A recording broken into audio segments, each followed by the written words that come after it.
பேசு தமிழா பேசு நேயர்களுக்கு வணக்கம். இன்னைக்கு மீண்டும் ஒரு முறை அண்ணன் கூட தான் பேச போறோம். வணக்கம். வணக்கம். நான் சமீபத்தில் பார்த்தீங்கன்னா எல்லோருக்குமான தலைவர் அம்பேத்கர் என்ற புத்தக வெளியீட்டு விழாவில் ஆதவர்ஜன் அவர்கள் பேசிய கருத்து அப்படிங்கிறது சர்ச்சையாச்சு. திமுகவை அட்டாக் பண்றாரு அவர், மன்னராட்சி ஒழிப்போம், பிறப்பின் அடிப்படையில் ஒருத்தர் முதலமைச்சர் ஆக விடக்கூடாது அப்படின்னு பேசியிருக்காரு. இதற்காக அவர் 6 மாத காலம் இடைநீக்கம் செய்யப்பட்டிருக்காரு கட்சி இந்த விடுதலை சிறுத்தைகள்லேருந்து.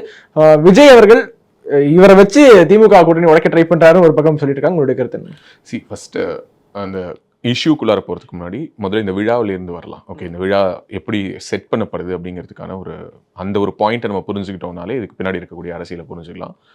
விகடன் இந்த புத்தகத்தினுடைய வெளியீட்டாளர். ஓகே, வாய்ஸ் ஆஃப் காமன்ஸ் சார்பாக வெளியிடப்பட்ட புத்தகம் publish and as well as circulation sales எல்லாத்தையும் யார் பார்க்க போகிறாங்கன்னா விகடன் தான் பார்க்க போகிறாங்க. ஏன் டிசம்பரில் இந்த வெளியீட்டு விழா நடக்குதுன்னா, ஜனவரியில் எப்போதுமே புக் ஃபேர் வரும். ஓகே, ஒவ்வொரு வருடமும். ஆமாம், அந்த புத்தக திருவிழாவில் இந்த வருடம் நான் இப்போவே சொல்கிறேன், இந்த வீடியோ புக் மார்க் பண்ணி வச்சுப்போ, அதிகம் விற்கப்பட்ட புத்தகங்களின் பட்டியல் அப்படிங்கிறதுல முதல் 5 புத்தகத்தில் ஒரு புத்தகமாகவோ அல்லது முதலிடத்தில் வரக்கூடிய புத்தகமாகவோ இதுதான் இருக்க போகுது, இந்த புத்தகம் இருக்க போகுது. விகடனுக்கு எப்போதுமே ஒரு கமர்ஷியல் பாயிண்ட் ஆஃப் வியூ உண்டு. ஓகே, அது விஜயகாந்த் கட்சி ஆரம்பித்த காலகட்டத்தில் விஜயகாந்துக்கு ஒரு வழி போட்டு கொடுத்து தொடர் எழுத வச்சாங்க. கமலஹாசன் கட்சி ஆரம்பிக்கிறேன்னு வந்தபொழுதும் அவங்க தொடர் எழுத வச்சாங்க. இன்னும் சொல்லப்போனால் அவர் தொடர் எழுதினதுக்கு பிறகு தான் கட்சியை லான்ச் பண்ணார். ஸோ விஜய்க்கும் அப்படியான ஒரு பிளாட்ஃபார்மை விகடன் கொடுப்பதற்கான நாள் வெகு தொலைவில் இல்லை. விஜயும் விகடனில் தொடர் எழுத போகிறாரு. ஓகே, இதில் என்ன முக்கியமான விஷயம்னா, ஏன் விகடன் இப்படி ஒரு மாற்று அரசியல் அப்படின்னு சொல்லி வரவங்களெல்லாம் ஆதரிக்குது அப்படின்னா, அது விகடனுடைய பேட்டர்ன். அது விகடன் எப்போ எது நல்ல சேல் ஆகுதோ அதை அவங்க மார்க்கெட் பண்ணுவாங்க. ஒரு உதாரணத்துக்கு அவங்க சீமானுக்கும் அவங்க பிளாட்ஃபார்ம் கொடுத்துருக்காங்க. திருப்பி அடிப்பேங்கிற பேரில் அவர் ஒரு தொடர் எழுதினார். ஸோ திமுக அதிமுகவுக்கு எதிரான இந்த ஒரு 3வது சக்தின்னு வரக்கூடியவங்க அவங்க எப்போ மார்க்கெட்டில் ஒரு சேலபிள் ப்ராடக்டாக இருக்காங்களோ அந்த நேரத்தில் அவங்கள எவ்வளோ யூட்டிலைஸ் பண்ணிக்க முடியுமோ அதை விகடன் யூட்டிலைஸ் பண்ணிக்கும். நான் இதில் நீ ஒரு விஷயம் நோட் பண்ணணும். விகடன் இதுவரை அண்ணாமலை அவர்களை தொடர் எழுத சொல்லல.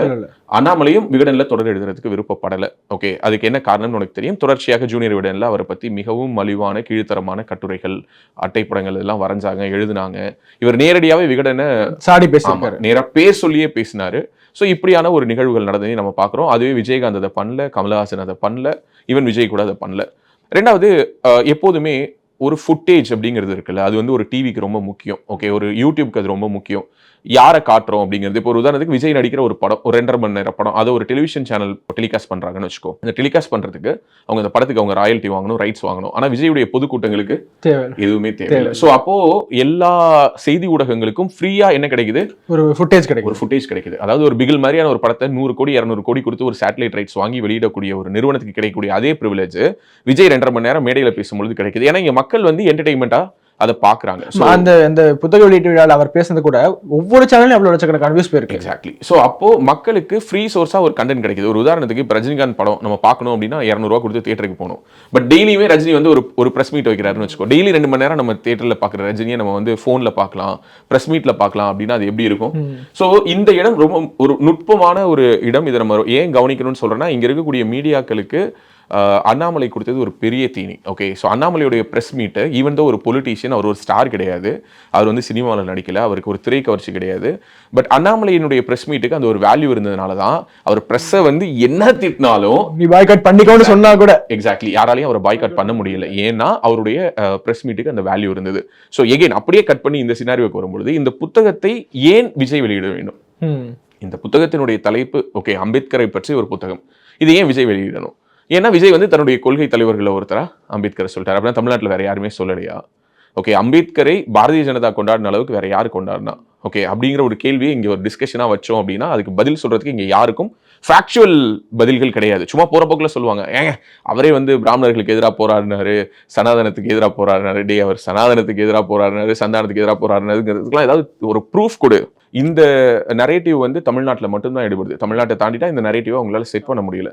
ஸோ அப்போ விஜயினுடைய அரசியல் கணக்குகள் எப்படி இருக்கு அப்படின்னு சொல்லி பார்த்தேன்னா, அந்த மேடையில் அவர் கொள்கை தலைவராக காட்டின ஒவ்வொருத்தவங்களையுமே அவர் ஏதோ ஒரு வகையில் வேற ஒரு ரெப்ரசன்டேஷனாகவும் பண்றாரு. ஒரு உதாரணத்துக்கு சொல்லணும்னா, அங்கே பார்த்தீங்கன்னா ஒரு 4 சமூகத்தை சேர்ந்தவர்களுடைய பின்னணி தான். அதாவது இப்போ அம்பேத்கரையுமே தமிழ்நாட்டை பொறுத்த வரைக்கும் அவர் ஒரு தலித் சமூக தலைவர், அவர் தலித் மக்களுக்கான தலைவர், இங்கே உள்ள பட்டியல் சமூகத்துக்கான தலைவர்ங்கிற மாதிரியான ஒரு நரேட்டிவ்க்குள்ளார சிக்க வச்சுட்டாங்க. ஓகே, ஸோ அப்படி இருக்கும்போது இப்போ அஞ்சலி அம்மாள். ஓகே, அஞ்சலி அம்மாள் யாரு? அவங்க வன்னியர் சமூகம். இவங்க யாரு, இந்த சமூகம்னு சொல்லி ஒவ்வொருத்தவங்களையும் அவர் கொள்கை தலைவராக யாரெல்லாம் முன்னிறுத்தினாரோ அவங்க எல்லோருக்கும் ஒரு சாதிய பின்புலத்தை கொடுத்த பொழுது அது எப்படி மற்ற சமூகத்தெல்லாம் சொல்லுவீங்க, எங்களுடைய முக்குலத்தோர் சமூகத்திலேருந்து இல்லையா, ஏன் முத்துராமலிங்க தேவருடைய போட்டோ இல்லை, அது இல்லை இது இல்லைன்னு யாரை தூக்கி வச்சிடுறாரு, வேலுநாச்சியாரை தூக்கி வச்சிடுறாரு. இதுதான் ஆக்சுவலி நடந்தது. முதல்ல அந்த மாநாட்டு திடல்ல யாருடைய புகைப்படம் இல்லை அப்படின்னா வேலுநாச்சியாருடைய புகைப்படம் இல்லை. நீ அதனாலதான் பார்த்தீங்கன்னா மொத்தம் 5 பேர் கொள்கை தலைவராக சொல்லியிருப்பாரு. அதுல இந்த பக்கம் 3, இந்த பக்கம் 2, அதுக்கு இந்த பக்கம் பார்த்தீங்கன்னா ஒரு 6வது, ஏன்னா ஈக்குவலா இருக்கணும்ல, ஒரு சிமெட்ரிக்கலா அழகா இருக்கணும்ல ஸ்டேஜ்ல. அப்ப இந்த பக்கம் 3, இந்த பக்கம் 2 ஆயிடுச்சுன்னு உடனே 5வதாக தமிழ்நாட்டினுடைய வரைபடத்தை அந்த இடத்துல வச்சு அதை வந்து மேட்ச் பண்ணியிருப்பாங்க. ஸோ ஒரு சினிமாவுக்கான ஒரு ஆர்ட் டிபார்ட்மெண்ட் பண்ற வேலை. ஓகே, விஜயிடம் கூப்பிட்டு, ஓகே நான் விஜய் வந்து குறைவாலாம் சொல்ல, விஜய் மேல ஒரு மரியாதை இருக்கு, ஒரு திரை நடிகரா அவர் மேல இருக்கக்கூடிய மரியாதைங்கிறது வேற. இந்த 5 கொள்கை தலைவர்களை பத்தி தனித்தனியா பேசுங்க, ஒரு அரை மணி நேரம் நீங்க பேசுங்கன்னு சொன்னா விஜய் என்ன பேசுவார் அப்படின்னு தெரிஞ்சுக்கிறதுக்கு நான் ஆர்வமா இருக்கேன். விஜய்க்கு தெரியாதுன்னு நான் சொல்லல, ஏன்னா நான் அந்த பேச்சை நான் பார்க்கணும்னு நான் விருப்பப்படுறேன். 2வது, ஒரு புத்தக வெளியீட்டு விழாவை செட் பண்றாங்க, ஸ்டேஜ் பண்ணி என்ன கொண்டு வராங்க, இந்த பக்கம் திருமாவளவன், இந்த பக்கம் வந்து விஜய், இவங்க எல்லாரும் சேர்ந்து ஒரு மேடையில் பேச போறாங்க, ஆதவ அர்ஜுனா ஒருங்கிணைக்கிறாரு அப்படின்னு சொல்லிட்டு இந்த அரேஞ்ச்மெண்ட்ஸ் எல்லாம் போகும்போதே திருமாவளவனுக்கு இதுல இருக்கக்கூடிய நெருக்கடி என்னன்னா, அவர் தொடர்ந்து திமுகவோடு பயணிப்பதுதான் தன்னுடைய கட்சி நலனுக்கு நல்லதுன்னு அவர் நம்புறாரு, அல்லது அப்படி அவர் நம்ப வைக்கப்படுகிறார்.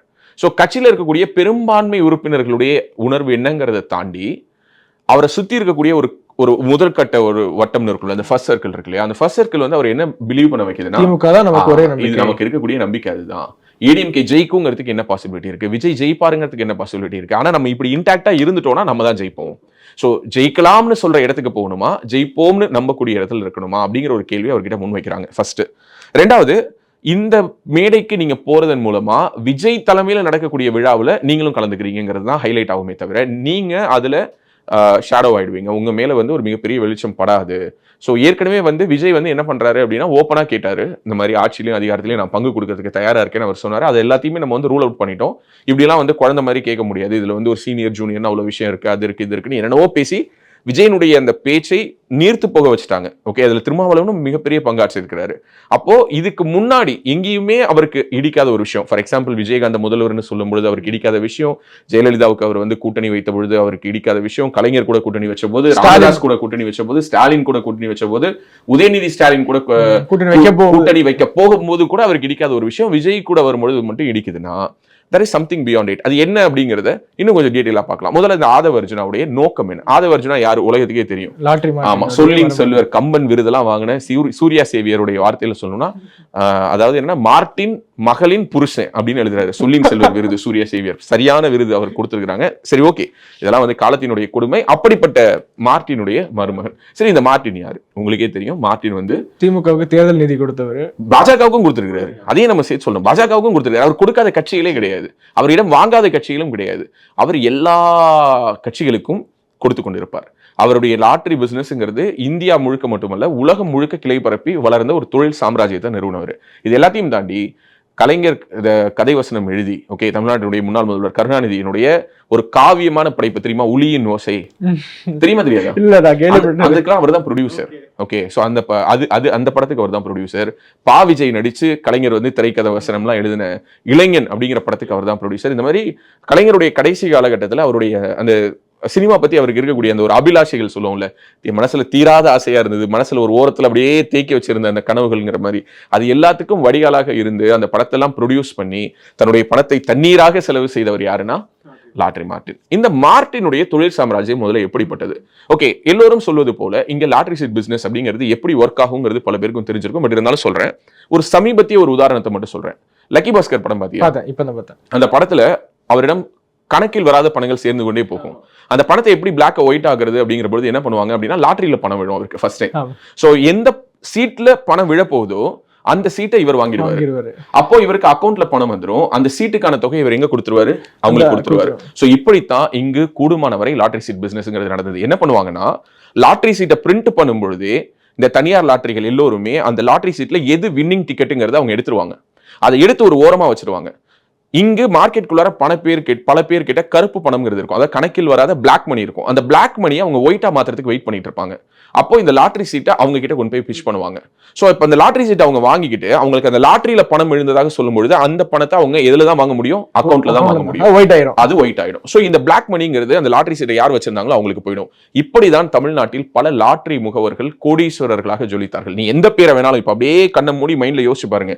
திருச்சியில யார் லாட்டரி சீட்டு முகவரா இருந்தா, மதுரையில யார் லாட்டரி சீட்டு முகவரா இருந்தா, சென்னையில யார் லாட்டரி சீட்டு முகவரா இருந்தா, இந்த லாட்டரி சீட்டு முகவர்களாக இருந்தவர்கள் எல்லாம் அப்பொழுது எப்படி மிகப்பெரிய பணக்காரர்கள் ஆனார்கள். அதை வாங்கி விற்கிறவங்க யாரா இருப்பாங்க அப்படின்னு பாத்தீங்கன்னா, கண்ணு தெரியாதவங்க, கட்ட வண்டி ஓட்டிட்டு வரவங்க, மாற்றுத்திறனாளிகள், அல்லது வந்து மோஸ்ட்லி பாத்தீங்கன்னா ஒரு உடல் இயக்க குறைபாடு கொண்டவர்கள் தான் அதை கொண்டு வந்து விற்பாங்க. பஸ்ல இருந்தோம்னு வச்சுக்கோங்க, ஒரு மோசல் பஸ் ஸ்டாண்ட்ல பஸ் நிற்கும் பொழுது பாத்தீங்கன்னா அது விற்க வரவங்க பாத்தீங்கன்னா கண்ணில் ஒரு கண்ணாடி போட்டுட்டு சார் அப்படின்னு கொண்டு வந்து கொடுப்பாங்க. ஸோ இந்த மாதிரி எமோஷனலா, ஆமாமா, emotional, it's emotional pitch. Okay, லாட்டரியை ஒழிக்கிறதுங்கிற முடிவை ஜெயலலிதா அவர்கள் எடுத்த முடிவுங்கிறது அவங்களுடைய வாழ்நாளில் அவர்கள் எடுத்த மிக முக்கியமான ஒரு முடிவு. ஏன்னா லாட்டரியால அழிஞ்ச குடும்பங்கள் அதிகம். ஓகே, லாட்டரியால அழிஞ்ச குடும்பங்கள் கணக்குல வராது. விழுந்தால் வீட்டுக்கு, விழாவிட்டால் நாட்டுக்குன்னு சொல்லி தான் அண்ணா அதை கொண்டுட்டு வராரு. ஓகே, அண்ணா இந்த லாட்டரி சீட்டை கொண்டுட்டு வரும்போது அவர் சொன்ன ஸ்லோகன் என்னன்னா, விழுந்தா வீட்டுக்கு, விழலையா நாட்டுக்கு, நினைச்சிட்டு போ அப்படின்னாரு. இந்த டயலாக்குலாம் ஒன்னும் குறைச்சல் இல்லை அப்படிங்கிற மாதிரி. இதுதான் இவங்களோட வரலாறு. எதுக்கு சொல்ல வரேன்னா, இப்படி ஆரம்பித்த லாட்டரி ஒரு கட்டத்துல மக்களுடைய உழைப்பை உறிஞ்ச ஆரம்பிக்குது. பல குடும்பங்களை காவு வாங்குது, பல குடும்பங்கள் அழியிறாங்க, நடுத்தருவுக்கு வராங்க. லாட்டரி விழுந்து வாழ்ந்தவனை விட லாட்டரியால வீழ்ந்தவனுடைய குடும்பங்கள் தான் அதிகம். சோ இந்த சூழல் எல்லாம் கருத்தில் கொண்டு தான் அவங்க லாட்டரியை முடக்குறாங்க. அப்போ இந்த தொழில் சாம்ராஜ்யம் பண்ணிட்டு இருந்தவங்க கள்ள சந்தையில் லாட்டரிகளை விற்க ஆரம்பிக்கிறாங்க.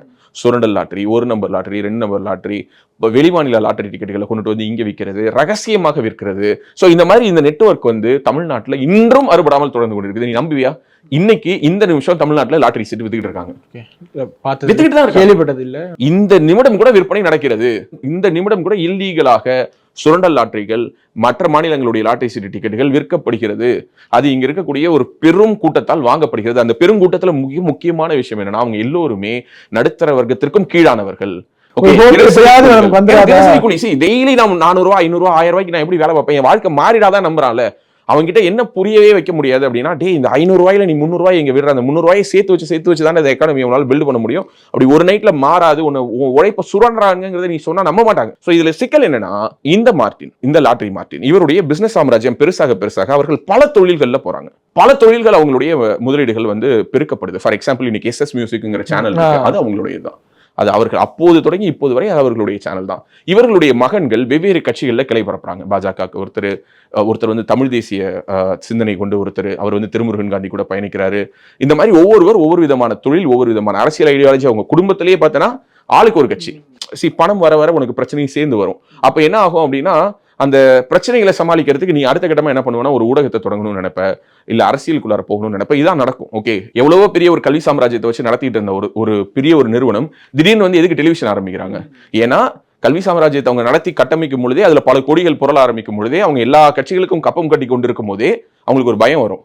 இவங்களுக்கு எதுக்கு இப்படி கட்டிக்கிட்டே இருக்கணும், பேசாம நம்மளே ஒன்று கட்டிடலாமே, ஃபர்ஸ்ட் ஒரு டெலிவிஷன் ஆரம்பிப்போம், பத்திரிகை ஆரம்பிப்போம், அப்புறம் நம்மளே ஒரு கட்சி ஆரம்பிப்போம் அப்படின்னு சொல்லிட்டு தான் தமிழ்நாட்டினுடைய ஸ்ட்ரக்சரே இருக்கு. இதுல மறைக்கிறதுக்கு ஒன்றும் இல்லை, இதை மாற்றவும் முடியாது. ஏன் மார்ட்டினுடைய விஷயத்தை பொறுத்த வரைக்கும், மார்ட்டின் என்ன பண்றாரு, ஒரு கட்டத்துக்கு மேல அபரிதமான பணம் வந்துருது. ஸோ இதுக்கு மேல அவர் வந்து இல்லீகலா ஒரு பிசினஸை கேரி பண்ண வேண்டிய அவசியம் கிடையாது. லீகலா எங்கெங்கெல்லாம் பெர்மிஷன்ஸ் இருக்கோ அங்க மட்டும் ஆபரேஷன்ஸ் பண்ணா போதுங்கிற ஒரு இடத்துக்கு நகர்ந்துடுறாங்க. அது வந்து எப்போதுமே இருக்கும்ல, ஒரு மிதமிஞ்சிய பணம் வந்ததுக்கு பிறகு தவறு செய்ய வேண்டிய அவசியம் இல்லைங்கிற ஒரு நிலைக்கு எல்லா பெரிய பணக்காரர்களும் குறுக்கோளியில பணம் சேர்த்தவர்களும் ஒரு முடிவுக்கு வருவாங்க. அப்படிப்பட்ட ஒரு முடிவுக்கு வராரு. அவருடைய மகளை திருமணம் செய்து கொண்டவர் தான் இந்த ஆதவ அர்ஜுனா. ஆதவ அர்ஜுனாவை பொறுத்த வரைக்கும் அவர் வந்து ஒரு ஸ்போர்ட்ஸ்மேன். அவரே சொல்ற மாதிரி இன்னைக்கு இந்திய கூடைப்பந்து சம்மேளனத்தினுடைய தலைவராக இருக்கிறார். அவர் வந்து ஒரு பிளேயர். அவரே வந்து அந்த மேடையில சொல்றாரு, நான் வந்து இந்தியாவினுடைய பிரசிடென்டா இன்னைக்கு உங்க முன்னாடி நிக்கிறேன் அப்படின்னு சொல்லிட்டு. சோ இந்த ஆதவ அர்ஜுனா முதல்ல ஒரு விஷயத்தை பேசணும். உங்களுடைய குடும்பத்தில் இருக்கக்கூடிய இந்த டிஸ்ப்ரொபோர்ஷனேட் வெல்த் அப்படிங்கிறது எப்படி வந்தது? முதலில் மார்ட்டினுடைய மருமகனாக, ஓகே, நான் நேரடியா உங்ககிட்ட இந்த கேள்வி வைக்கிறேன். உங்க மாமனார் இந்த உழைக்கும் மக்களுடைய பணத்தை சுரண்டி சேர்த்திருக்கிறாருல, கோடிகள், அந்த கோடிகளை பற்றி என்றாவது கேள்வி எழுப்பக்கூடிய ஒரு அறம் உங்களிடம் இருக்கிறதா ஆதவ அர்ஜுனா அப்படிங்கிற ஒரு கேள்வியை நான் ஆதவ அர்ஜுனா கிட்ட முதல் கேள்வி. ரெண்டாவது கேள்வி, அவரே இன்னைக்கு வந்து சோசியல் மீடியால கொந்தளிச்சு என்ன சொல்றாரு, நான் யாருக்கு ஒர்க் பண்ண தெரியுமா, கடைக்கோடிக்கு தொண்டன் கிட்ட அதிகாரத்துல ஆட்சியில பங்கு வேணுங்கிறவன் இல்ல யாருக்கு நான் ஒர்க் பண்ணேன் தெரியுமா அப்படின்னு சொல்லிட்டு எனக்கு வீடியோக்கள் வெளியிட்டு இருக்கிறேன். ஓகே, யாருடைய போட்டோக்கள் வீடியோக்கள் வெளியிட்டு இருக்கிறாருன்னா சபரீசன் கூட நான் வந்து தேர்தல் வியூக வகுப்பாளராக வேலை பார்த்தேன். அப்புறம் பிரசாந்த் கிஷோர் என்ன சொன்னார்ல, எக்ஸாக்ட்லி பிரசாந்த் கிஷோரோட நான் சேர்ந்து வேலை பார்த்தேன்னு சொல்றாரு. எனக்கு ஒரு கேள்வி வருது, பிரசாந்த் கிஷோரோட சேர்ந்து வேலை பார்த்து மன்னராட்சியை முடிவுக்கு கொண்டு வருவதற்கு வேலை பார்த்தீங்களா இல்ல மன்னராட்சி தொடர்றதுக்கு வேலை பார்த்தீங்களா? நியாயமான கேள்வியா? தொடங்குவதற்கு வேலை. அப்போ ஸ்டாலினுக்கு ஒர்க் பண்ணும்போது இது மன்னராட்சியா உங்களுக்கு தெரியல. பிரசாந்த் கிஷோரோட வேலை பார்த்து தமிழ்நாட்டில் திமுகவை ஜெயிக்க வைக்கணும் நீங்க வேலை பார்த்த பொழுது அன்னைக்கு உங்களுக்கு தெரியல. என்ன தெரியல? கேட்டா வேலை பார்க்கிறோம், மன்னராட்சி தானே, கோபாலபுரத்து கொத்தடிமையா தானே அந்த ஒட்டுமொத்த கட்சியை அவங்க நடத்துறாங்க. அப்படி இருக்கும் பொழுது எதற்காக வந்து இந்த கட்சியை வெல்வதற்கு நம்ம வேலை பார்க்கணும்லாம் ஆதவ அர்ஜுனாவுக்கு அன்னைக்கு தோணல. இன்னைக்குதான் தோணுது. இன்னைக்கு ஏன் ஆதவ அர்ஜுனாவுக்கு தோணுதுங்கிறது ரெண்டாவது கேள்வி. அதுக்கு அடுத்த ஒரு கேள்வி இருக்கு, அது ரொம்ப மிக முக்கியமான கேள்வி. விடுதலை சிறுத்தைகள் கட்சியில நேரடியாக ஆதவ அர்ஜுனாவுக்கு கொடுக்கப்பட்ட பொறுப்பு என்ன? துணை பொதுச் செயலாளர். ஓகே, விடுதலை சிறுத்தைகள் கட்சியில மற்றவங்களுக்கு அந்த தகுதி இல்லையா?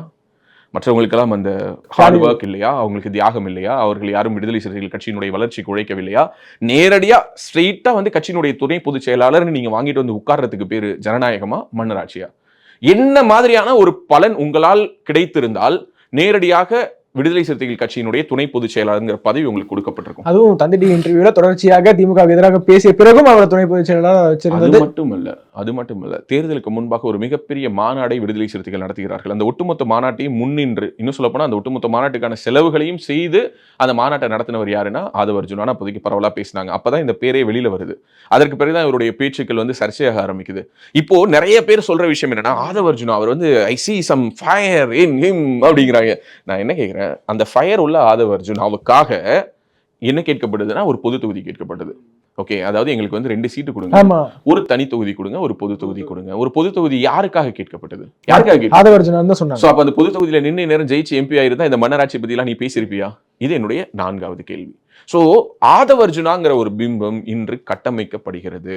இதுல நம்ம வந்து போயிட்டு எப்படி விழுறோம்னா, கிட்டத்தட்ட கடந்த ஒரு வாரமாக இந்த நரேட்டிவை தொடர்ந்து பில்ட் பண்றாங்க. சோசியல் மீடியால இருக்கக்கூடிய ஸ்பேஸ் முழுக்க அவரை நிரம்ப வைக்கிறதுக்கு அவருக்கு தெரிஞ்சிருக்கு. Because as I set earlier, அவரு எலெக்ஷன் அனலிட்டிக்ஸ் ஒர்க் பண்ணவர், ஸ்ட்ராட்டஜி ஒர்க் பண்ணவர், அவருக்கு வாய்ஸ் ஆஃப் காமன்ஸ் சொல்லிட்டு ஒரு டீம் இருக்காங்க. அண்ட் அது போக I am able to see so many social media handles. கடந்த ஒரு 3 நாட்களாக நான் என்ன பண்ணிட்டு இருந்தேன் அப்படின்னா, ஜஸ்ட் ட்விட்டர் ஸ்பேஸையும் இங்க இருக்கக்கூடிய சோஷியல் மீடியா ஸ்பேஸையும் வாட்ச் பண்ணிட்டு இருந்தேன்.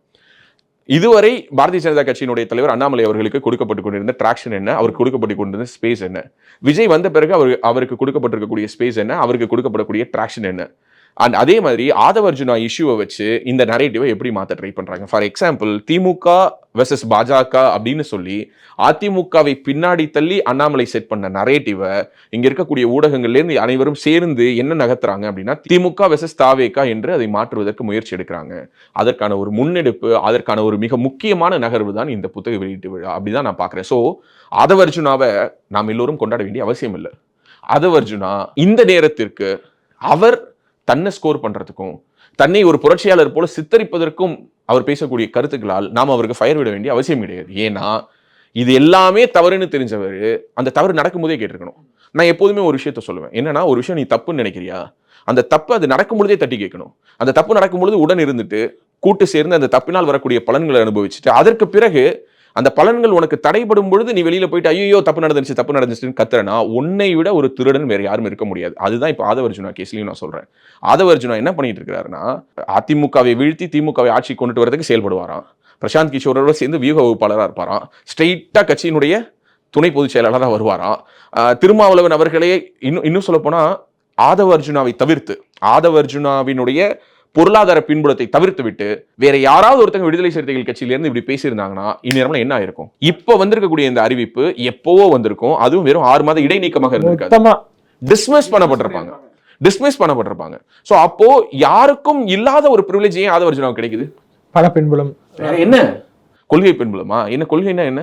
கொஞ்சம் விளக்க சொல்லு. அவருடைய கொள்கை என்ன நம்ம தெரிஞ்சுப்போம். இன்றைக்காவது ஒரு நாள் ஆதவ அர்ஜுனா பொதுவெளியில் வந்து என்னுடைய மாமனார் சேர்த்த பணத்தில் அதில் பல பாவங்கள் குவிந்திருக்கிறது, அது வந்து மக்களுடைய ஒரு அறியாமைய, மக்களுடைய ஒரு ஏழ்மைய, மக்களுடைய ஆசையை தூண்டி சுரண்டி பெறப்பட்ட பணம்னு என்னைக்காவது பேசுவாரா? அதுக்கு துணிவில்லாத ஆதவ அர்ஜுனா ஸ்ட்ரெயிட்டா கட்சியில சேர்ந்த உடனே துணை பொதுச் செயலாளராக கூடிய ஆதவ அர்ஜுனா மன்னராட்சி நடக்குதுன்னு சொல்லிட்டாருங்கிறதுக்காகவே இங்க இருக்கக்கூடிய மூத்த பத்திரிகையாளர்கள்ல இருந்து இங்க இருக்கக்கூடிய பல ஊடகவியலாளர்கள் இருந்து I see some fire in him. அவர் சாதாரணமாக கடந்து போகக்கூடிய பெயர் இல்லை. நான் மறுபடியும் சொல்றேன், இப்படி இவர்களை பேச வைப்பதும் ஆதவ அர்ஜுனா தான். அவர் இங்க இருக்கக்கூடிய பல முக்கியமான பத்திரிகையாளர்கள்ல தொடங்கி இங்க இருக்கக்கூடிய ஏஜென்சிஸ்ல இருந்து இங்க இருக்கக்கூடிய பல சேனல்கள் வரை விலை பேசி வாங்கி விட்டார். அவங்க எல்லோருக்கும் இன்னைக்கு திமுக ஐடிவிங் எவ்வளவு செலவு பண்றாங்களோ, திமுகவினுடைய அபிமானிகள் அல்லது திமுகவினுடைய ப்ரோவா இருக்கக்கூடிய பல ஊடகங்களை யார் யாரெல்லாம் திமுக சார்பாக ஃபண்ட் பண்ணி அவங்களை ரீடைன் பண்ணிருக்காங்களோ அதே மாதிரி ஒரு பெரும்படையை யார் இப்ப ரெடி பண்ணிட்டு இருக்கா? ஏன்னா அவருக்கு அதனுடைய ரூட் மெக்கானிசம் தெரியும். பிரசாந்த் கிஷோர் கூட ஒர்க் பண்ண எல்லோருமே பிரசாந்த் கிஷோர் கிடையாது. we have to be very clear in that. Okay, அது நம்ம புரிஞ்சுக்கணும். பிரசாந்த் கிஷோரோட வேலை பார்த்தோங்கிறதுக்காகவே பிரசாந்த் கிஷோர் ஆயிட முடியாது. பிரசாந்த் கிஷோருடைய 10வது சப் வெண்டாரா நாங்களும் வேலை பார்த்திருப்போம். சுனில் கனுலு கூட நாங்களும் 7வது வெண்டாராவோ 8வது வெண்டாராவோ நாங்கள் வேலை பார்த்திருப்போம். பட் அது கிடையாது. Game is completely different. Prashant Kishor பண்ணக்கூடியதை பிரசாந்த் கிஷோரோட தான் பண்ண முடியும். அதை பார்த்து அப்படியே நம்ம ரெப்ளிகா பண்ணோம்னா அது நடக்காது. ஏன்னா பிரசாந்த் கிஷோரை பார்த்து ரெப்ளிகேட் பண்ண சுனிலுக்கே அது நடக்கல. அப்ப சுனிலை பார்த்து ரெப்ளிகேட் பண்ற மற்றவங்களுக்கு அது நடக்கிறதுக்கான சாத்தியங்கள் கம்மி. ஸோ அந்த ரியாலிட்டியை நம்ம புரிஞ்சுக்கிட்டோம்னாலே நம்ம இதுல ரொம்ப தெளிவா அடைஞ்சிட முடியும். ஏன்னா ஆதவ அர்ஜுனா இப்போது தன்னை ப்ரொபகேட் பண்றாரு. ஓகே, தன்னை ப்ரொபகேண்டா பண்றாரு, தன்னை பத்தின விஷயங்களை. நான் அவங்க கூட வேலை பார்த்தேன், இவங்க கூட வேலை பார்த்தேன், அதனால என்ன பாஸ், நீங்க யார் கூட வேணாலும் வேலை பாருங்க, நீங்க வேலை பார்த்ததுனால ஓட்டு போட்டாங்களா? அதே பிரசாந்த் கிஷோரை கூட்டுவாங்க, உங்களோட வாய்ஸ் ஆஃப் காமெண்ட்ஸோட சேர்ந்து இறங்குங்க, நான் 1000 கோடி தரேன், எங்க அண்ணன் சீமான முதல்வர் ஆக்குங்கன்னு ஆக்கிடுவீங்களா? சீமான நான் குறைச்சு சொல்ல, அவர் பெற்றிருக்கக்கூடிய வாக்குகளை நான் மதிக்கிறேன். கருத்து வேறுபாடுகள் இருக்கு, 1000 விமர்சனங்கள் இருக்கு. நான் மிக கடுமையாக அவர் விமர்சிச்சிருக்கேன். அவர் மேல அவ்வளவு அன்பு கொண்டு நான் நின்று இருக்கேன். இப்போ நம்ம உட்காந்து பேசிட்டு இருக்கேன். இந்த ஆஃபீஸையும் அவர் தான் வந்து திறந்து வச்சாரு. திறந்து வச்சு இதே அலுவலகத்தில் அவர் நின்று பேசின வார்த்தை, இந்த அலுவலகத்தை திறக்க நான் வந்திருப்பது என்னுடைய பிறவி கடன், ராஜவேலுக்கு நான் நன்றி கடன் பட்டிருக்கேன்னு சொல்லி திறந்து வச்சுட்டு போனார். அதெல்லாம் இருக்கு. அதை தாண்டி நான் வரைக்கக்கூடிய விமர்சனம் என்பது வேறு. அந்த அடிப்படையில் சொல்றேன், 1000 கோடி ரூபாயும் ஒரு பிரசாந்த் கிஷோரும் இருந்தால் நாம் தேர்தலில் வென்று விடலாம்னு ஒரு கட்சி நினைக்குதுன்னா அதை விட முட்டாள்தனமான ஒரு கட்சி வேற ஒன்று இருக்க முடியாது. அப்படின்னா அமைதியா இருக்கலாமே, எதுவுமே செய்யாம. எதற்காக இது இந்த இடத்துல ரொம்ப அழுத்தமா குறிப்பிடுறேன்னா, இப்போ தமிழ்நாட்டில் இருக்கக்கூடிய இந்த அரசியல் சூழலை இங்க இருக்கக்கூடிய டிஜிட்டல் ஊடகங்களை வச்சு தீர்மானிக்க முடியுமா முடியாதாங்கிறது ஒரு மிகப்பெரிய ஒரு விவாதமா இருக்கு. எந்த அளவுக்கு டிஜிட்டல் ஊடகம் தேவை, எந்த அளவுக்கு கிரவுண்ட் ஒர்க் தேவை, இது எல்லாத்துலயுமே பார்த்தேன் அப்படின்னா நானே சொல்லுவேன், நான் ஒரு டிஜிட்டல் மீடியா ரன் பண்ணாலும் இங்க கிரவுண்ட் ஒர்க் தான் வின் பண்றதுக்கு தேவை. ஆனா பாஜக மாதிரி ஊடக பலத்தை தன்னுடைய கையில வச்சிருக்காத ஒரு கட்சிக்கு, ஓகே, ஃபார் எக்ஸாம்பிள் பாஜக கிட்ட டெலிவிஷன் கிடையாது. ஒரு டெலிவிஷன் வச்சுக்கிட்டு இங்க தேர்தலை மாத்திர முடியுமா அப்படின்னு எகைன் ஒரு கேள்வி கேட்டா, சன் டிவி இருந்ததுனாலேயே இல்ல கலைஞர் டிவி வச்சிருந்ததுனாலேயே தொடர்ந்து திமுகவாலோ, ஜெயா டிவி வச்சிருந்ததுனாலேயே அதிமுகவாலோ ஜெயிக்க முடியல. அதே இதை உல்டாவாவும் நான் சொல்றேன், என்னதான் அதிமுக ரூலிங் பார்ட்டியா இருந்தாலும் அன்னைக்கு ஜெயா டிவி நம்பர் 1 சேனலா இல்ல. ஸோ அரசியல் வேற, ஊடக பலம் என்பது வேற. கல அரசியல் என்பது கண்டிப்பா இந்த யதார்த்தங்களுக்கு எல்லாம் அப்பாற்பட்ட ஒன்று. ஒரு ஓட்டை போடுறதுக்கு முன்னாடி ஒரு வாக்காளருடைய மனதுல 1000 விஷயங்கள் ஓடுது. ஓகே, இன்னும் சொல்ல போனா 3 பேர்கிட்ட கை நீட்டி காசு வாங்கிடுறான். அந்த 3 பேர்ல யாருக்கு விசுவாசமா இருக்கணுங்கிறது அவன் தான் தீர்மானிக்கிறான். 3 பேருமே அதே 500 ரூபாய் கொடுத்தாலும் எந்த 500க்கு அந்த வாக்கை செலுத்தணுங்கிறதுக்கு அவனுக்கு சில நியாய தர்மங்கள் இருக்குது. அந்த நியாய தர்மங்களுக்குள்ளார இருக்கக்கூடிய சில முக்கியமான விஷயங்கள், ஒரு த்ரெட் இருக்கு இல்லையா, அந்த த்ரெட்ல ஒண்ணுதான் என்னன்னா, தமிழ்நாடு மற்ற மாநிலங்களை விட வளர்ந்திருக்கு, பெட்டரா இருக்கு. அந்த நம்பிக்கை அவனுடைய வாழ்க்கையில அவன் பெட்டராவே இல்லாத ஒருத்தனுக்கு கூட இருக்குது. அவன் வாழ்க்கையில உச்சகட்டமான கஷ்டத்துல இருப்பான், அவன் வாழ்க்கை விளங்காம போயிருக்கும். ஆனா அவன் கூட என்ன நம்புவான், தமிழ்நாடு பெட்டரா இருக்கு அப்படின்னு நம்புவான். ஸோ இந்த மனநிலையை நம்ம கிளியரா ஸ்டடி பண்ணணும், சயின்டிஃபிக்கா ஸ்டடி பண்ணணும், இல்லைன்னா நம்ம இதுல தோத்துருவோம். ஓகே, இன்னைக்கு விஜய் தொடங்கி இருக்கக்கூடிய இந்த வேலையில் விஜய்க்கு ஆதவ அர்ஜுனாவுடைய பலம் கிடைச்சதுன்னா இட்ஸ் ஒரு ஆமாமா, அஃப்கோர்ஸ். ஏன்னா மிகப்பெரிய அளவில் பணத்தை விஜய்க்கு செலவு பண்றதுக்காக இங்க பல பேர் காத்துட்டு இருக்காங்க. விஜய் எப்படியாவது ஜெயிக்க வச்சணும் அப்படிங்கிற ஒரு எண்ண ஓட்டம் இங்க பலருக்கு இருக்குது. விஜய்க்கு இன்டெரக்டா பல பேருடைய நிதி உதவி, சைலண்டா கடைசி நிமிடத்துல தன்னுடைய ஆதரவை தெரிவிச்சுக்கலாங்கிற எண்ண ஓட்டத்தோடு இருக்கக்கூடிய ஒரு பெருங்கூட்டம்னு பல பேர் இருக்காங்க. இந்த பக்கம் narrative for DMK it is very clear. அவங்களுடைய பெரிய பலமே இதுதான், அவங்களுடைய அலையன்ஸ், கூட்டணி பலம். இந்த கூட்டணி பலம் அதான் உடைப்போம் என்ற நம்பிக்கையோட விஜய் பேசியிருக்காரு. அதை உடைப்போம்னு விஜய் பேசக்கூடிய அந்த வார்த்தைகளுக்கு இங்க எவ்வளவு கிரெடிபிலிட்டி அப்படிங்கிற ஒரு விஷயம் இருக்குல்ல. நீ ஒரு விஷயத்தை நோட் பண்ணிருக்கியா, 2021 ஆகஸ்ட் மாதத்துக்கு பிறகு தமிழ்நாட்டினுடைய பாஜக மாநில தலைவராக அண்ணாமலை பதவி இருக்காரு. இந்த 3 வருஷத்துல அவருடைய எஃபர்ட்ஸ் போட்டு ஒரு விஷயம் பண்ணிக்கிட்டே இருக்காரு. அண்ணாமலைக்கு எதிராக இங்க மிகப்பெரிய ஒரு நெகட்டிவ் ப்ரொபகேண்டா என்பதும் தொடர்ந்து நடந்துகிட்டே தான் இருந்தது. நான் சொல்றது, அண்ணாமலைக்கு வெளியில இருந்து எதிரிகள், உள்ளார் இருந்த எதிரிகள், இது அனைத்தையும் எதிர்கொண்டு அவர் தன்னை ப்ரூவ் பண்றதுக்கான ஒரு ஹாட் சீட்ல அவர் தொடர்ந்து 3 வருஷமா உட்கார்ந்து இருக்கிறாரு. இப்ப விஜய் வரும்பொழுது அந்த ஹாட் சீட்டை இன்னும் அதிகப்படுத்துறாங்க.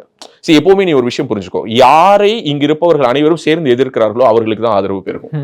10 பேர் சேர்ந்து ஒருத்தர். எக்ஸாக்ட்லி, சரியான வார்த்தை. அதேதான் சூப்பர் ஸ்டார் ரஜினிகாந்த் சொன்னாரு. இந்த பக்கம் எல்லாரும் நிக்கிறாங்க, இந்த பக்கம் ஒருத்தர் தனியா நிக்கிறாரு, யாருக்கு நீங்க ஓட்டு போடுவீங்கன்னு கேட்கும்போது அவர் இன்டெரக்டா அப்படி சொல்லிட்டு போனாரு. சோ யார் பலமானவர்கள் அப்படிங்கறத நீங்களே டிசைட் பண்ணுங்கன்னு. அந்த மாதிரி இப்ப எல்லோரும் எதிர்ப்பதுதான் அண்ணாமலையின் பலம். இங்க இருக்கக்கூடிய ஊடகங்களாலும், இங்க இருக்கக்கூடிய கட்சிகளாலும், இங்க இருக்கக்கூடிய அனைத்து தரப்பு மக்களாலும் எதிர்க்கப்படக்கூடிய ஒரு தன்மையில் இருந்த பாரதிய ஜனதா கட்சிக்கு ஒரு வலுவான ஒரு குரலாக ஒரு முகமாக அண்ணாமலையும் சேரும் பொழுது ஆட்டோமேட்டிக்கா அந்த எதிர்ப்புல தான் வளர்ந்தாரு.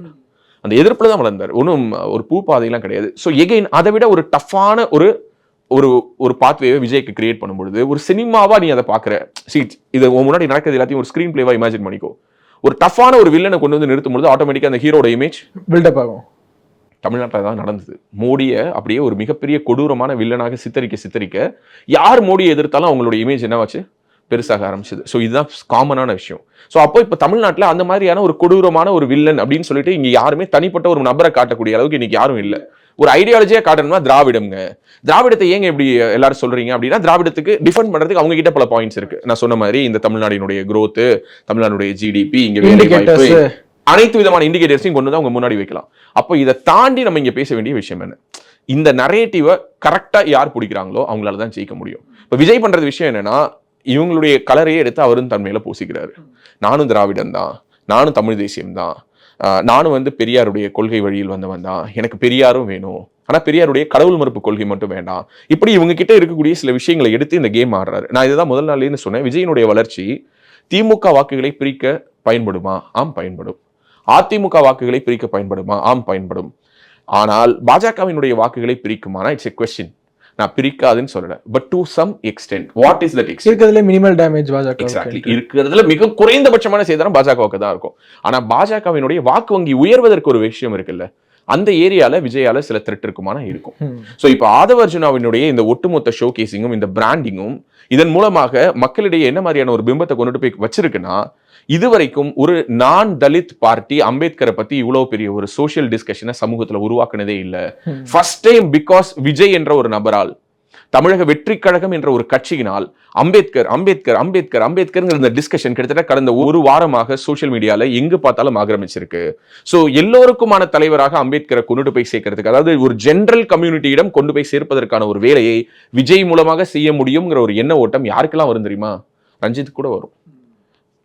நம்ம வந்து இந்த தேர்தல் காலத்துல எதையுமே கணிக்க முடியாது. இல்ல, ரஞ்சித் கூட மேடையில் பேசியிருந்தாரு. 2021 நம்ம திமுக ஆதரவளிச்சோம், மீண்டும் அதை மறுபரிசீலனை பண்ணுவோம் அப்படின்னு மேடையில் பேசியிருந்தாரு. சரி, அதுதான் சொல்ல வரேன். ஏற்கனவே ரஞ்சித்துக்கும் விடுதலை சிறுத்தைகள் கட்சிக்கும் இடையில ஒரு சின்ன ஒரு வேறுபாடு, கருத்து வேறுபாடுங்கிறது இருந்துகிட்டே இருக்கு. விடுதலை சிறுத்தைகள் கட்சியிலேயே ஒரு பகுதியினர், ஒரு சாரார் வந்து ரஞ்சித்துக்கு எதிரான கருத்துக்களை பதிவு பண்ணிட்டு இருக்காங்க கான்ஸ்டன்டா. ஏன்னா ரஞ்சித் வந்து இந்த பொது நீரோட்டத்தில் கலப்பதை தாண்டி ரஞ்சித் என்ன சொல்றாருன்னா, ரிசர்வ் தொகுதி எம்எல்ஏக்கள் எல்லாரும் ஒன்று சேர முடியாதா? இங்க வந்து இத்தனை ரிசர்வ் தொகுதிகள் இருக்கு, ஏன் நம்ம எல்லாரும் ஒன்று சேர்ந்து வந்து இங்க இருக்கக்கூடிய பட்டியல் சமூக மக்களுக்கான குரலை ஒலிக்க முடியாதான்லாம் சொல்லி திருமாவளவன் எப்போதும் பேசக்கூடிய நான் பொது சமூகத்தோடு உரையாட விரும்புகிறேன் என்ற அவருடைய அந்த வாதத்தை பலமுறை கிரிட்டிசைஸ் பண்ணி, இல்ல நம்மளுடைய குரலை நம்ம தனித்து ஒலிக்கணும்னு பேசியிருக்காரு ரஞ்சித். அப்போ பலமுறை ரஞ்சித்தை விமர்சித்து திருமாவளவன் கருத்துக்கள் சொல்லியிருக்கிறார். ஆனால் பட்டுப்படாம சொல்லுவாரு. ஆனால் விடுதலை சிறுத்தைகள் கட்சிக்குள்ளாரே ஒரு குரூப், வன்னியரசு தலைமையிலான ஒரு குரூப் வந்து தொடர்ந்து யாரை விமர்சிச்சுக்கிட்டே இருக்கும்னா ரஞ்சித்தை விமர்சிச்சுக்கிட்டே இருக்கும். இப்போ எகைன் அப்படியே கட் பண்ணி ரஞ்சித் போன்றவர்களும் விஜய்க்கு ஆதரவு தெரிவித்து, இங்க இருக்கக்கூடிய அம்பேத்கரிஸ்டா தன்னை அடையாளப்படுத்திக் கொள்ளக்கூடிய தலித்திய செயற்பாட்டாளர்களா அறியப்படக்கூடியவங்களும் தங்களுடைய ஆதரவு விஜய்க்கு கொடுத்தாங்கன்னா கண்டிப்பா அந்த எலெக்ஷன்ல அது ஒரு பெரிய ரெஸ்பான்ஸ் கொடுக்கும். ஏன்னா விஜய் ஏன் இவ்வளவு கீனா இதை நோக்கி நகர்றாருன்னா, அவருக்கும் இந்த ஓட் பேங்க் பாலிடிக்ஸ் தெரியும். கிட்டத்தட்ட 6 கோடி மக்கள் கிட்ட வாக்காளர்கள் இருக்கிறாங்க. ஓகே, இதுல மேஜர் சங்க் அப்படின்னு சொல்லி நம்ம பார்க்கும்பொழுது, நான் சொல்றது இந்த சமூகம் பெரிய சமூகம், அந்த சமூகம் சிறிய சமூகம், அதெல்லாம் தாண்டி தமிழ்நாடு முழுமைக்கும் பறந்துபட்டு வாழக்கூடிய ஒரு சமூகம் பட்டியல் சமூகத்தினுடைய வாக்குகள் அப்படிங்கிறது. ஸோ விடுதலை சிறுத்தைகள் கட்சியை பொறுத்த மட்டும் என்ன சொல்லுவாங்கன்னா, அவங்க வட மாவட்டங்களில் மட்டும் தான் இருக்காங்க, தென் மாவட்டங்களில் அவங்க இல்லை அப்படிங்கிற அந்த ஒரு குற்றச்சாட்டை பொய்யாக்கக்கூடிய விதத்தில் இப்போ அவங்க தென் மாவட்டங்களில் ரொம்ப ஃபோக்கஸ் பண்ணி, தென் மாவட்டங்கள்னா நான் குறிப்பாக சொல்லணும்னா திருச்சிக்கு அந்த பக்கம்னு வச்சுக்கோங்க, அங்கேயும் தங்களுடைய பேஸை அவங்க ஸ்ட்ரெங்தன் பண்ணுறாங்க. குறிப்பிட்ட சில மாவட்டங்களில் பட்டியல் சமூகமாக இன்றும் சமூகத்தின் அடிப்படையில் பட்டியலில் இருந்தாலும் இந்த தலித் அரசியலுக்குள்ளார தங்களை உட்படுத்திக் கொள்ளாத, ஆனால் பட்டியல் சமூகத்தில் இருக்கக்கூடிய தேவேந்திர குல வேளாளர் மக்கள் அவர்கள் வேறொரு திசையான ஒரு அரசியலை முன்னெடுக்கிறாங்க. அதுலேயுமே கணிசமான திமுக அதிமுக ஆதரவாளர்கள் இருக்க தான் செய்கிறாங்க. ஸோ இந்த எல்லா ஓட் பேஸ்குள்ளாரையும் தங்களை எப்படி ஊடுருவி எடுத்துட்டு போறது அப்படிங்கிறதுக்கு இந்த தமிழக வெற்றி கழகம் இருக்காங்க இல்லையா, அவங்க எடுத்துருக்கக்கூடிய ஸ்ட்ராட்டஜி என்னன்னா, தமிழ்நாடு முழுக்க பறந்துபட்டு வாழக்கூடிய இந்த பட்டியல் சமூகத்துல எப்படி நாம நம்மளுடைய கட்சியை கொண்டுட்டு போய் சேர்க்கிறது, அதற்காக அவங்க எடுத்த ஒரு ஸ்ட்ராட்டஜிக் மூவ் தான் இது அவங்களுக்கு கை கொடுத்திருக்கிறது என்பதில் எந்த விதமான மாற்று கருத்தும் கிடையாது.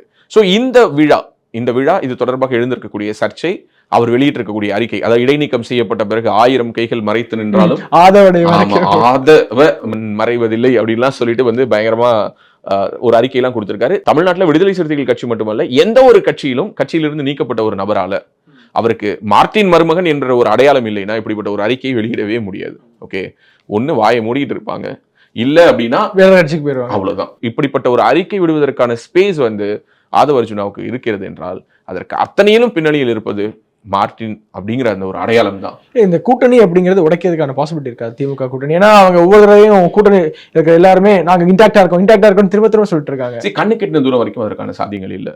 எப்பாடுபட்டாவது இந்த அலையன்ஸை 2026 வரைக்கும் அவங்க எடுத்துட்டு போவாங்க. ஏன்னா திமுகவுக்கு 2026 எலெக்ஷன்ஸ்ங்கிறது ரொம்ப குரூஷியலான எலெக்ஷன்ஸ். அவங்க நம்புறாங்க ஸ்டாலின் தலைமையில் அந்த தேர்தலை எதிர்கொள்ள போறாங்களா, உதயநிதி ஸ்டாலின் தலைமையில் எதிர்கொள்ள போறாங்களான்னு தெரியாது. ஆனால் யார் தலைமையில் எதிர்கொண்டு தேர்தலில் வென்றாலும் முதல்வராக போறது என்ன உதயநிதி ஸ்டாலின் தான். அதற்கான சாத்தியங்கள் தான் அதிகம். 200% நம்புறேன். அண்ட் இன்னொரு விஷயத்தையும் அந்த இடத்துல நான் சொல்றேன். நிறைய இடங்கள்ல நம்ம வந்து பாக்குறோம் சோசியல் மீடியால அங்க இங்கெல்லாம் என்ன சொல்றோம் அப்படின்னா மிக கடுமையான ஒரு அதிருப்தியில மக்கள் இருக்காங்க. அவங்க பாருங்க வந்து ஓட்டு போட்டு என்ன பண்ண போறாங்கன்னு. சத்தியமா அப்படி இல்ல. அதான் நானும் நினைச்சேன். சத்தியமா அப்படி இல்ல. என்னன்னா இங்க வந்து சாம்பிளிங் அப்படிங்கறது வந்து நம்ம வந்து ரேண்டம் சாம்பிளிங்கா பண்ணோம்னாலும் அதுக்குள்ளார ஒரு தியரி இருக்கணும். இப்போ சாணக்கியால ஒரு அதில் கூட பாத்தீங்கன்னா திமுக தான் அதிகமான வாக்குகளை பெற்று திமுக கூட்டணி தான் வெற்றி பெறும்னு சொல்றாங்க. அதுல ரொம்ப ஷாக்கிங்கான விஷயம் என்னன்னா அதிமுகவுக்கு இணையாக யாரு தமிழ்நாடு வெற்றி கழகத்துக்கு இருக்கு. உடனே நம்ம போயிட்டு சாணக்கியாவை திட்டுறதுல அர்த்தமே கிடையாது. அவங்க எடுத்த ரங்கராஜ் பாண்டே அவர்களுக்கு பாஜக நிறைய வரும்னு சொன்னா அவர் உண்மையாகவே சந்தோஷப்படக்கூடியவர் தான். எனக்கு அதுல எந்த விதமான மாற்று கருத்தும் கிடையாது. அப்படி இருக்கும்பொழுது சாணக்கியா எடுத்த கருத்து கணிப்பு உடனே குற்றவாளி கொண்டு ஏத்துறது தப்பு. தமிழக வெற்றி கழகத்துக்கு இந்த ஆதரவு இருக்குமான்னு கேட்டா எனக்கு அதுல ஆச்சரியம் இல்லை. மேபி ஒரு plus or minus 1 or 2% difference இருக்கலாமே தவிர இந்த ஒரு ஆதரவு அவங்க கருத்து கணிப்பு எடுத்த சாம்பிளிங்ல வந்ததுல எனக்கு எந்த விதமான அதிர்ச்சியும் இல்லை. ஆனால் பாஜகவினுடைய நம்பர்ஸை பார்க்கும்போது கொஞ்சம் அதிர்ச்சியா தான் இருந்தது. 18 அப்படிங்க. எக்ஸாக்ட்லி. ஏன்னா சட்டமன்ற தேர்தலில் 18 அப்படிங்கிறது அதிகம் என்றா இல்ல 18ங்கிறது எனக்கு ஏன் அதிர்ச்சியா இருந்தது அப்படின்னா அதிமுகவினுடைய வாக்கு வங்கி 23 இருக்கு, பாஜகவினுடைய வாக்கு வங்கி 18 இருக்கு.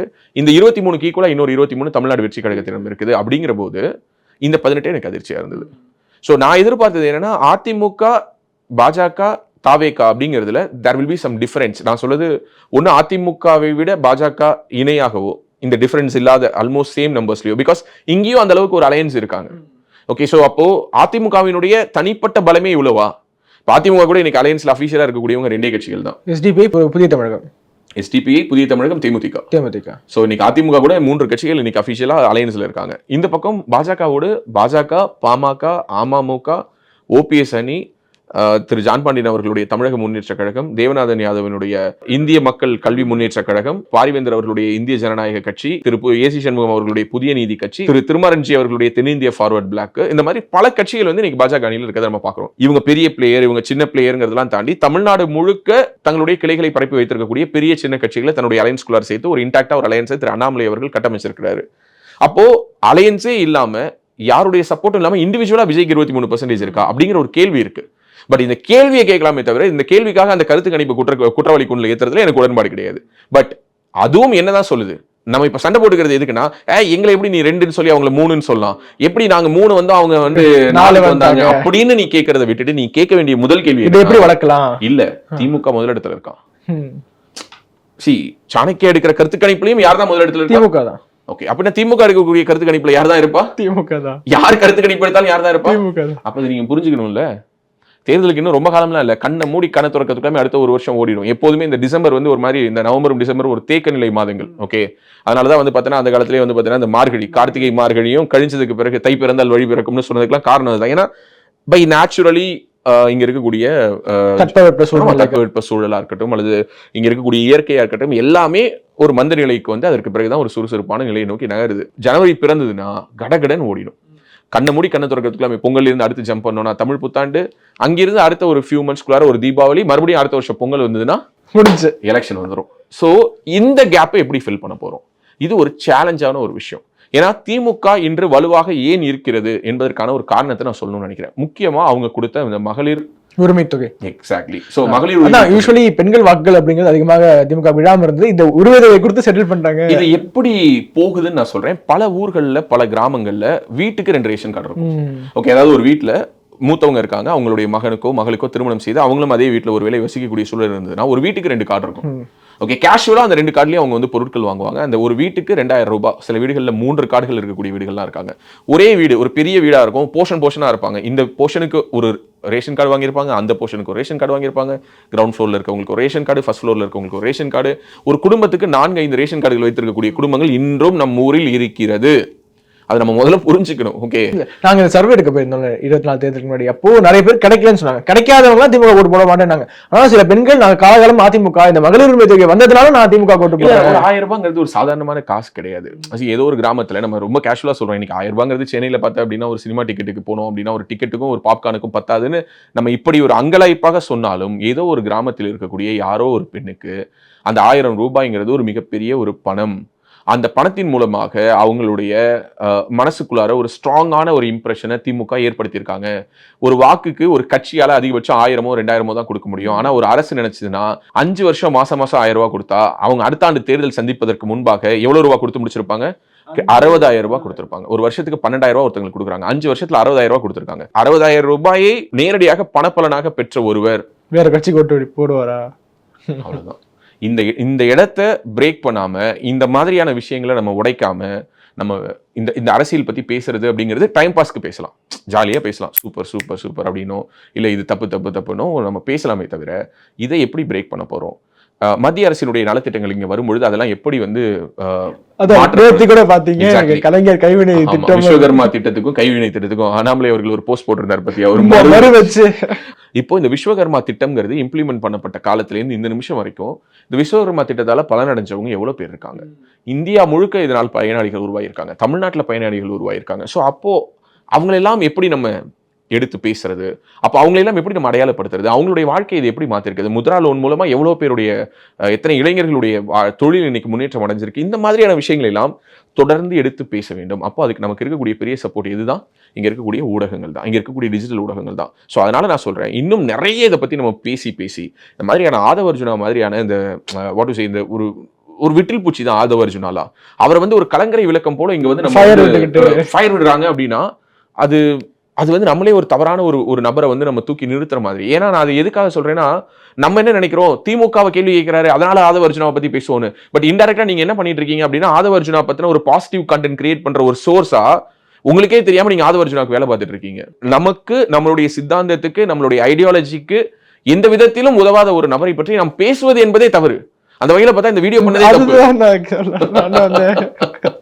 பேசு தமிழா பேசுவினுடைய மக்கள் ஃபவுண்டேஷன் மூலமா நம்ம ஒரு மிகப்பெரிய ஒரு பசு சரணாலயம் அமைப்பதற்கான முயற்சியில் ஈடுபட்டிருக்கோம். இந்த பசுக்கள் சரணாலயத்திற்கு என்னுடைய கான்ட்ரிபியூஷனா நான் ஏதாவது கொடுக்கணுங்கிற எண்ண ஓட்டத்தின் அடிப்படையில் கிட்டத்தட்ட 10 ஆண்டுகளுக்கு மேல நான் கலெக்ட் பண்ண கலை பொருட்கள் அனைத்தையும் விற்று அதன் மூலமாக திரட்டப்படக்கூடிய தொகை என்னவோ அதை இந்த மக்கள் ஃபவுண்டேஷனுக்கு, இந்த பசு சரணாலயம் திட்டத்திற்கு என்னுடைய கான்ட்ரிபியூஷனாக கொடுக்க போறேன். இந்த பொருட்கள் அனைத்துமே நம்முடைய பேசு தமிழா பேச அலுவலகத்தில் விற்பனைக்கு இருக்குது. கீழே இருக்கக்கூடிய இந்த கான்டாக்ட் நம்பருக்கு நீங்க கால் பண்ணி இது பற்றின மேல் அதிக விவரங்களை நீங்க தெரிஞ்சுக்கலாம். அது மட்டும் இல்லாம மக்கள் ஃபவுண்டேஷனுடைய அக்கௌண்ட் நம்பரை இந்த வீடியோடைய டிஸ்கிரிப்ஷன்ல கொடுத்துருக்கோம். நீங்க நேரடியா அந்த அக்கௌண்ட் நம்பர் மூலமாகவும் உங்களுடைய கான்ட்ரிபியூஷன்ஸை கொடுக்கலாம். பேசு தமிழா பேசு ஒரு சேனல் கிடையாது, அது ஒரு இயக்கம்னு நான் உறுதியா நம்புறேன். உங்களுடைய குரலை தான் நாங்கள் ஒவ்வொரு வீடியோலையும் பேசுறோம், உங்களுடைய மனசாட்சியை தான் நாங்கள் பிரதிபலிக்கிறோங்கிற ஒரு எண்ணம் எங்களுக்கு இருக்குது. அதே எண்ணம் உங்களுக்கு இருந்ததுன்னா தொடர்ந்து பேசு தமிழா பேசுவனுடைய முயற்சிகளுக்கு நீங்க கொடுக்கக்கூடிய ஆதரவை இந்த பசுக்கள் சரணாலயம் திட்டத்திற்கும் கொடுக்கணும்னு சொல்லி ரொம்ப தாழ்மையோடு கேட்டுக்கிறேன். உங்களுடைய அன்பாலையும் ஆதரவாலையும் தான் பேசு தமிழா பேசி இயங்கிட்டு இருக்கு. அதற்கு என்றென்றைக்கும் நன்றி.